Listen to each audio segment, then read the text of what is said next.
Weaver birds are tiny, but they're some of nature's most impressive architects.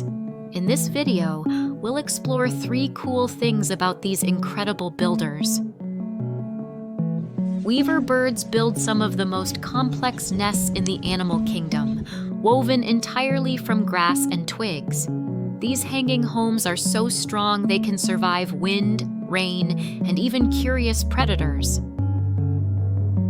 Some species take nesting to the extreme. The sociable weaver of southern Africa builds enormous communal nests, huge structures with hundreds of rooms.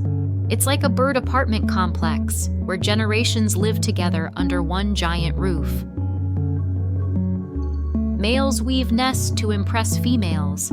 If she doesn't like it, she'll simply reject him, and he'll have to start over. The better the nest, the better his chances at finding a mate. So from master architects to corporate living in giant bird cities, weaver birds prove that size doesn't matter when it comes to creativity. Which fact amazed you the most? Tell me in the comments, and don't forget to subscribe to BioWizz for more wild animal facts every week.